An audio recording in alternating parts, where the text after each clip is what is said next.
The night shift at McDonald's is usually boring. The kind of boring that makes your eyelids heavy and your brain sluggish. For me, it was just a paycheck. Quiet nights, a few drunk customers, the occasional DoorDash pickup, nothing special.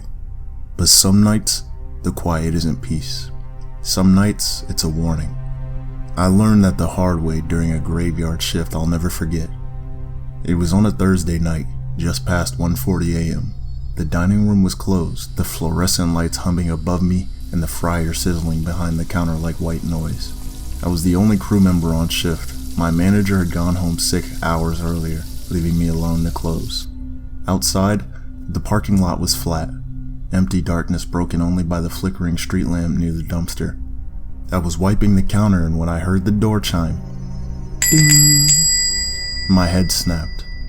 The doors were locked. Nobody should have been able to get inside, but someone was standing in the middle of the dining room, completely still, tall, thin, facing the wall instead of me, like they were studying something that wasn't there. Their clothes were wrong somehow, like outdated, sun-bleached denim and faded red shirts, stiff like it hadn't been washed in years.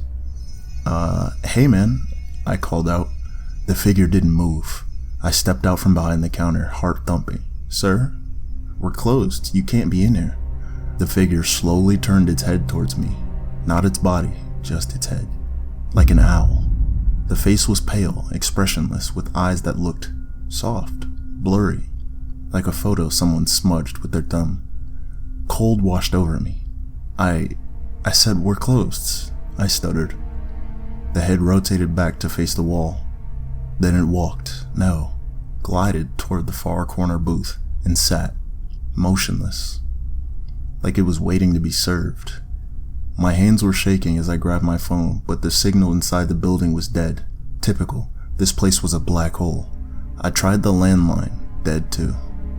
I peeked over the counter. The figure was still sitting in the booth, facing the empty table, shoulders stiff, back straight, like a mannequin someone had forgotten to dress properly. I forced myself to step toward it. Sir? You need to leave. The figure's blurry eyes lifted to me, then its jaw unhinged. Not wide, long, like the bottom half of its face stretched farther than a human skull should allow. And it spoke, not in words, in the drive-through speaker voice, crackling, distorted, too loud. 1 meal. I stumbled back so fast I nearly tripped. My heart slammed against my ribs. Nope. I turned to run behind the counter. Ding! I froze. The door chimed again. But nobody had opened the door. Instead, every monitor in the kitchen flickered on, security cameras, POS screens, even the drive-through display, all showing the same thing, the figure standing inches behind me. Even though it was still sitting in the booth, I spun around. The booth was empty. I backed myself into the corner of the kitchen, hands shaking, eyes darting everywhere. The restaurant was silent except for the freezer humming and the soft buzzing lights. Then, scream. A sound like plastic sliding across the tile. I peeked over the counter. The chairs in the dining room were moving, one by one, being dragged silently in a perfect circle directly in the center of the floor. The last chair spun slightly, like someone had twisted it into position. Then, the figure was suddenly in one of them, like it had appeared in between blinks. This time, its face wasn't blurry. It was empty. Just smooth skin where the eyes and mouth should have been, but it spoke anyway. Meal. Now. The voice rumbled through the vents, vibrating the napkin holders and the straw dispensers. Terrified out of my mind, I grabbed a bag and stuffed it with everything in reach. Fries, nuggets, patties, whatever I could get my hands on. I set the bag on the counter. I'll leave it here. Just take it and go. The figure stood slowly. Its limbs cracked like dry branches. Then it pointed towards the back of the restaurant, the walk-in freezer. You. Come. I shook my head violently, crying now.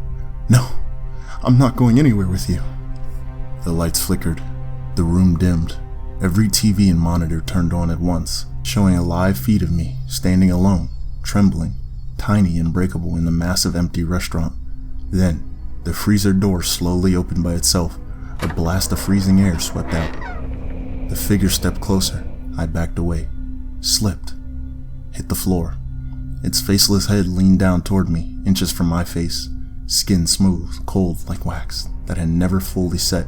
Then, in a whisper that sounded like hundreds of voices overlapping, "You were never alone."